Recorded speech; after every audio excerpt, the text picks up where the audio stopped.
Hello, everyone. I'm Emma, and welcome to All About English, the podcast where you can improve your English naturally just by listening to real conversations. And I'm James. We're so happy you've decided to join us today. Whether you're relaxing at home, driving, walking, or enjoying a cup of coffee, thank you for spending your time with us. In today's episode, we're going to talk about one of the most powerful ways to improve your English: listening. That's right. Many learners believe they need to memorize thousands of vocabulary words before they can understand English. But the truth is much simpler than that. The more you listen, the more familiar English becomes. Your brain starts recognizing words, expressions, pronunciation, and sentence patterns naturally. So while you're listening today, don't worry if you don't understand every single word. Instead, relax and try to understand the main ideas. That's exactly how your listening skills become stronger. Every minute you spend listening is an investment in your English. Little by little, you'll notice yourself understanding more than you did yesterday. So sit back, relax, and enjoy today's conversation. So, James, let's start with a question that many English learners ask. Why do so many teachers say that listening is one of the fastest ways to improve English? That's a great question, Emma. I think it's because listening is the most natural way to learn a language. Before we can speak confidently, we need to hear the language many, many times. That makes sense. After all, that's how children learn their first language, isn't it? Exactly. Think about a young child. They spend months listening before they say their first words. They don't study grammar books or memorize vocabulary lists. They simply listen to the people around them every single day. That's true. They hear the same words, expressions, and sounds again and again until everything starts to feel natural. And as adults, we can learn English in a very similar way. Of course, we're older and our brains work differently, but listening still plays a huge role in language learning. So, if someone watches or listens to English every day, what changes over time? At first, they might only recognize a few words. Maybe they hear good morning, thank you, or how are you? But after a few weeks of regular listening, they begin to recognize complete phrases instead of individual words. So their brain starts recognizing patterns instead of translating everything? Exactly. That's one of the biggest advantages of listening. Your brain begins to understand English naturally instead of translating every sentence into your native language. I remember when I first started learning another language, at the beginning, everything sounded so fast. It almost felt impossible to understand anything. I think every language learner has had that experience. Definitely. But something interesting happens if you keep listening. The language doesn't actually become slower.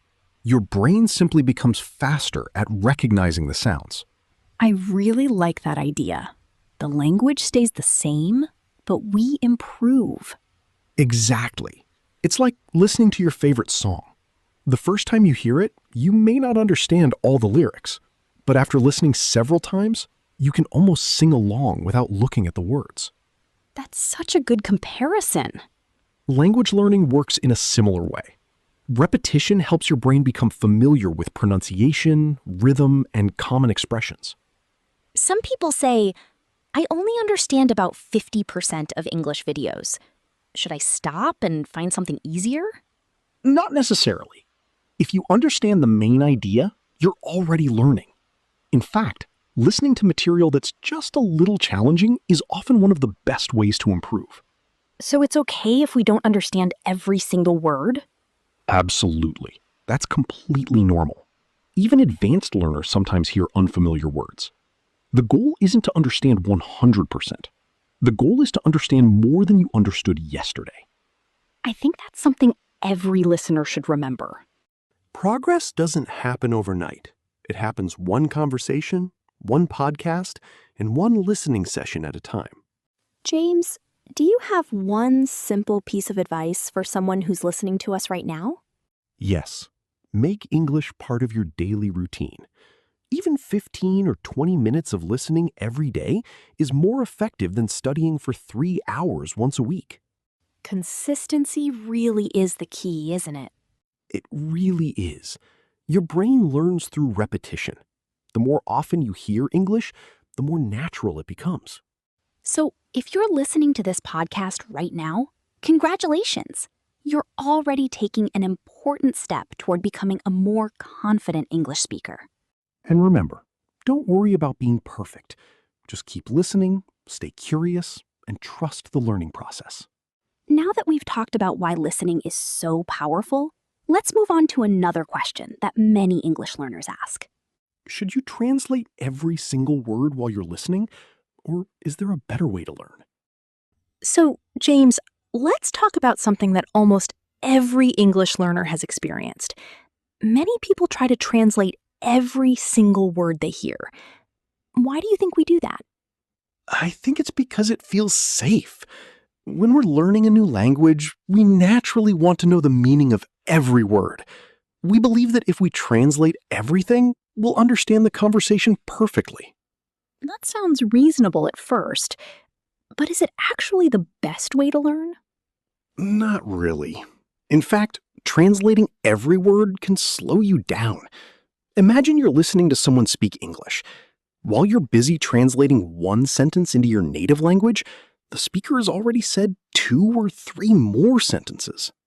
That's so true. I remember doing that myself. I'd hear one unfamiliar word, immediately stop the video, open a dictionary, and by the time I came back, I had completely forgotten what the conversation was about. I think we've all been there. It's completely normal. So, what should listeners do instead? Focus on understanding the main idea instead of every individual word. Ask yourself, what are they talking about? Rather than, what does every single word mean? So it's more like putting together the pieces of a puzzle instead of looking at one piece at a time. Exactly. Your brain is much better at finding patterns than most people realize. Even if you don't know every word, the words you do know often help you understand the overall message.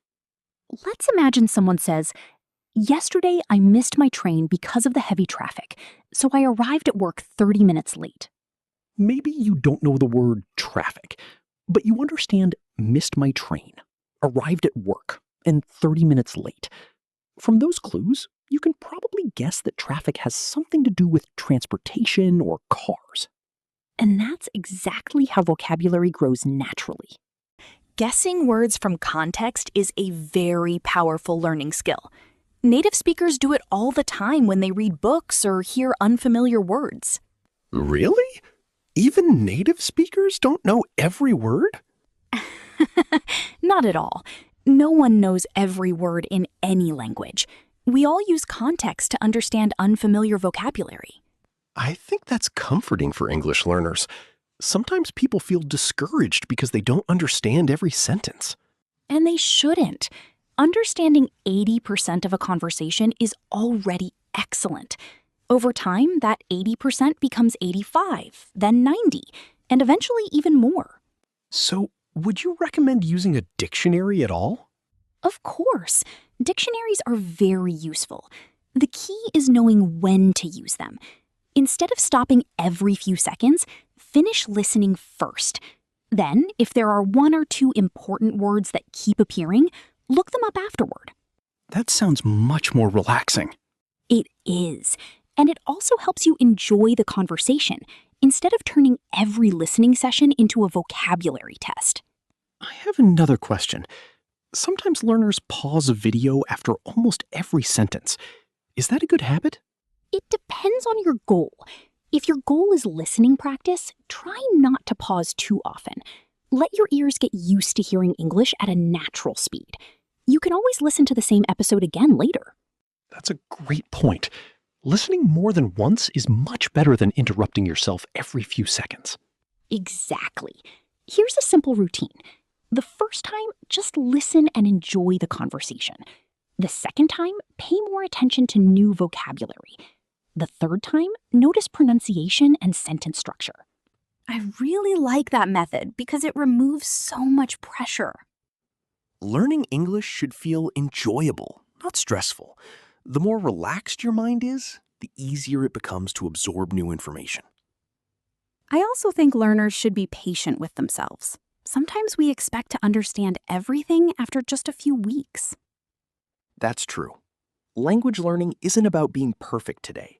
It's about making small improvements every single day.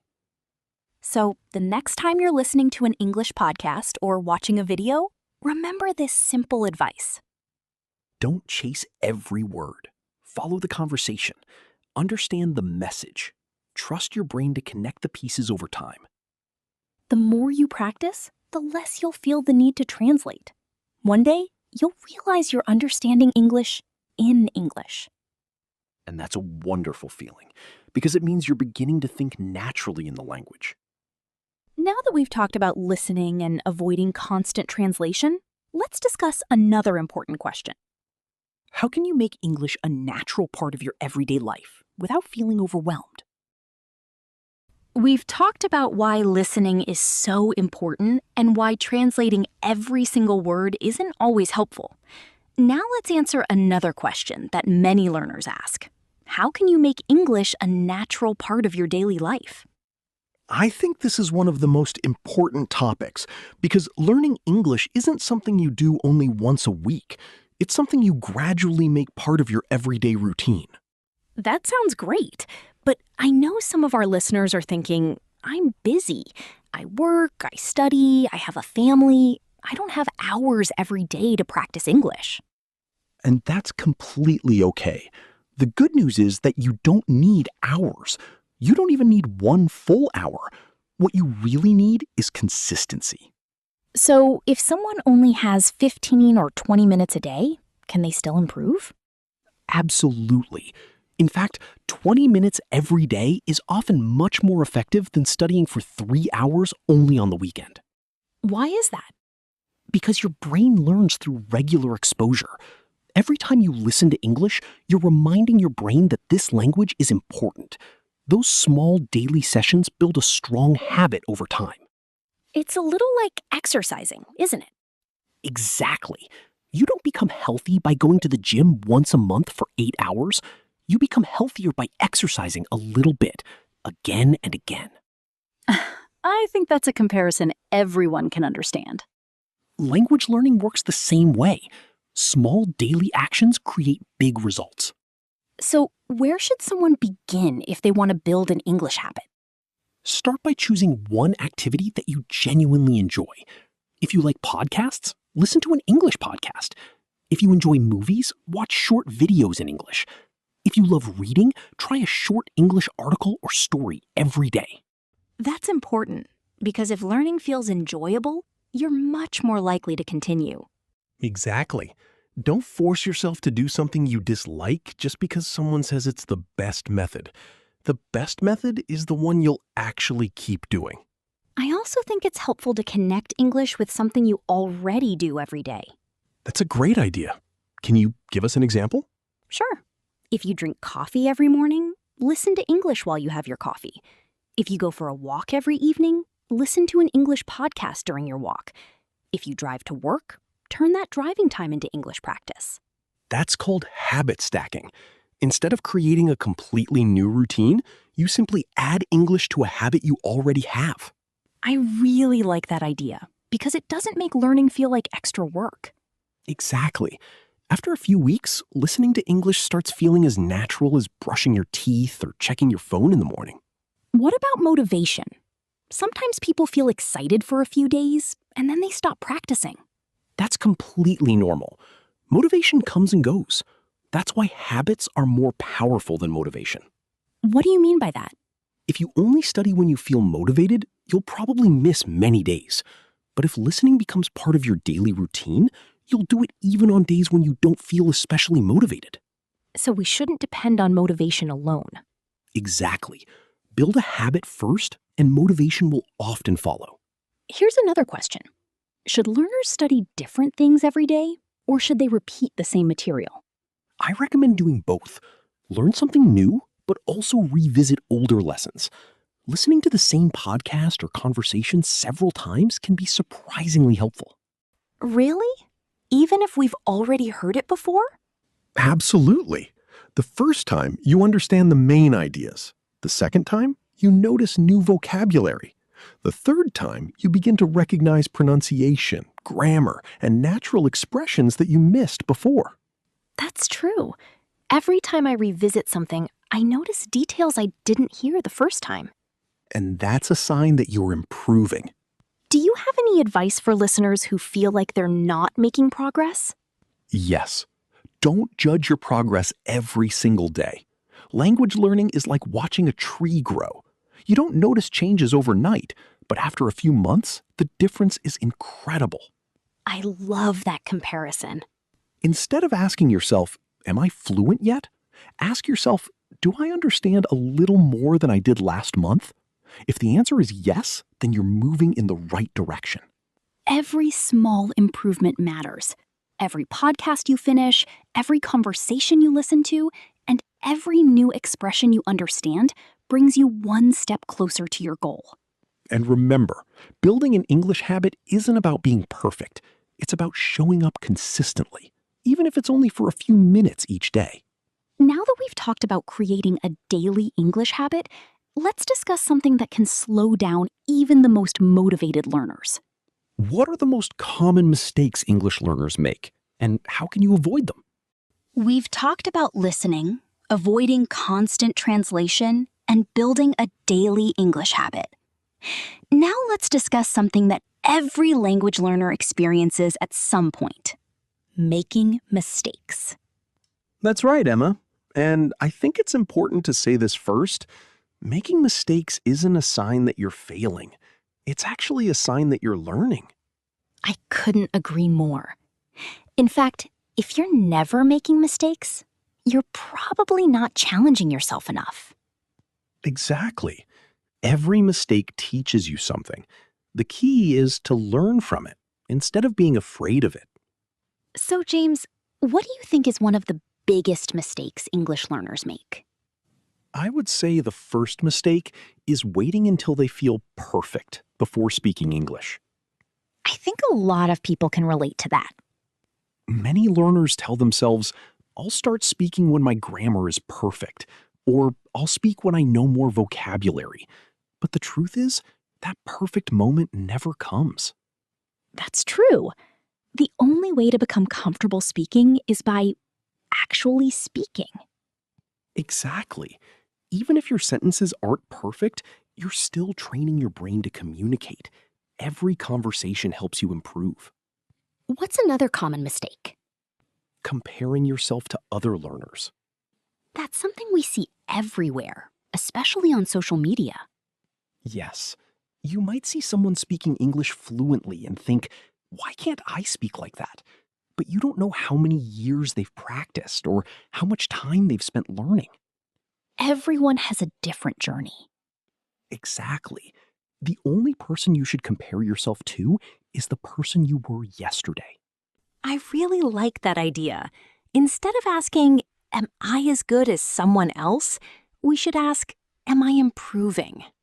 That's the right mindset. What about vocabulary? I know many learners spend hours memorizing long word lists. That's another common mistake. Memorizing hundreds of isolated words without seeing them in real conversations isn't very effective. So, what's a better approach? Learn words in context. When you hear a new word in a podcast, a movie, or a story, pay attention to the entire sentence. That helps you understand not only the meaning of the word, but also how native speakers naturally use it. I think that's why listening is so valuable. You don't just learn vocabulary, you learn how people actually speak. Exactly. Language is much more than individual words. It's about phrases, expressions, rhythm, and natural communication. Here's another mistake I've noticed. Some learners stop practicing because they think they're progressing too slowly. That's very common. We often expect fast results, but language learning doesn't work that way. Sometimes we forget how much we've already learned because we're focused on what we still don't know. That's why it's helpful to celebrate small victories. Maybe today you understood a conversation without subtitles. Maybe you recognized 10 new words. Those are real achievements. I love that idea. Every little success deserves to be celebrated. Can I share another mistake? Of course. Many learners only study grammar. Grammar is important, but it's only one part of learning a language. If you spend all your time reading grammar rules but never listen or speak, your progress will be limited. It's like learning the rules of a sport without ever playing the game. Exactly. You can know every rule, but you still need practice. What about pronunciation? Some people avoid speaking because they're afraid of having an accent. And they shouldn't worry so much. Having an accent is completely normal. Millions of people around the world speak English with different accents. The goal isn't to sound exactly like a native speaker. Right. The goal is to communicate clearly and confidently. Clear communication is much more important than having a perfect accent. Is there one final mistake you'd like our listeners to avoid? Yes. Don't try to do everything at once. Some learners download 5 apps, buy several books, subscribe to many YouTube channels, and then feel overwhelmed. I think many of us have done that. Keep it simple. Choose a few high-quality resources, follow a consistent routine, and trust the process. You don't need dozens of different methods. You just need one method that you can follow consistently. That's such an important message. Learning English doesn't have to be complicated. Exactly. Simple habits, repeated every day, often lead to the biggest improvements. So remember, don't be afraid of mistakes. They're not obstacles. They're part of the journey. Every mistake is another opportunity to learn, improve, and become a more confident English speaker. We've talked about the habits that help you succeed and the mistakes you should avoid. Now, let's finish today's conversation by talking about something every learner needs from time to time: how to stay motivated and keep going, even when learning feels difficult. We've talked about why listening is so powerful, why you shouldn't translate every word, how to build an English habit, and some of the most common mistakes learners make. Now, let's finish today's episode by talking about something that every English learner needs: motivation. I think motivation is something we all struggle with from time to time. No matter who you are, there will be days when you feel excited to study, and other days when you don't feel like studying at all. That's completely true. I think many people believe that successful learners are always motivated, but that's not the reality. Exactly. Successful learners aren't successful because they're motivated every day. They're successful because they keep going, even when motivation disappears. So, what's the secret? The secret is consistency. Small daily actions are much more powerful than occasional moments of motivation. I really like that idea because it takes away so much pressure. You don't have to be perfect. You just have to keep showing up. That's right. Imagine 2 learners. One studies English for 4 hours on Saturday and then doesn't practice again until the following weekend. The other listens to English for just 20 minutes every day. After a few months, the second learner will usually make much better progress. Why is that? Because the brain learns through repetition. Every time you come back to English, you're strengthening what you've already learned. You're building connections that become stronger over time. So, even if today's listening session feels easy or even difficult, it's still helping your brain improve. Absolutely. Every minute counts. Sometimes learners say, I've been studying for months, but I still don't feel fluent. What would you say to them? I tell them to look back instead of only looking ahead. Think about where you were 6 months ago. Maybe you couldn't understand an English podcast. Maybe you needed subtitles for every video. Maybe you were afraid to say even one sentence. That's a great point. Sometimes we're improving so gradually that we don't even notice it ourselves. Exactly. Progress is often invisible while it's happening. But if you compare yourself to the person you were a few months ago, you'll probably realize you've come much farther than you think. So instead of asking, Why am I not fluent yet? Maybe we should ask, am I improving? That's the perfect question. I also think it's important to enjoy the journey instead of focusing only on the final goal. I couldn't agree more. If you only study because you're waiting to become fluent one day, you'll probably become frustrated. But if you enjoy listening to podcasts, reading stories, and discovering new expressions, learning becomes much more enjoyable. And when we enjoy something, we're much more likely to continue doing it. Exactly. That's why we always encourage you to choose English content that genuinely interests you. James, before we finish today's episode, do you have one final piece of advice for everyone listening? Yes. Be patient with yourself. Learning a language isn't a competition. Everyone learns at a different pace, and that's perfectly okay. Celebrate every new word you understand, every sentence you recognize, and every conversation you finish listening to. Those small victories become big achievements over time. I love that advice. Remember, you don't need to be perfect. You just need to keep going. And if you're listening to this episode today, you've already taken another important step toward becoming a more confident English speaker. Thank you so much for spending your time with us today. We truly hope this conversation has encouraged you to continue learning English with confidence, one step at a time. Remember, the more English you hear, the more natural it becomes. Every episode brings you one step closer to your goals. Until next time, take care, stay curious, and never stop learning. Have a wonderful day, everyone. See you in the next episode. Thanks for listening to All About English, where every conversation helps you become a more confident English speaker. Keep listening, keep learning, and we'll see you tomorrow. Goodbye.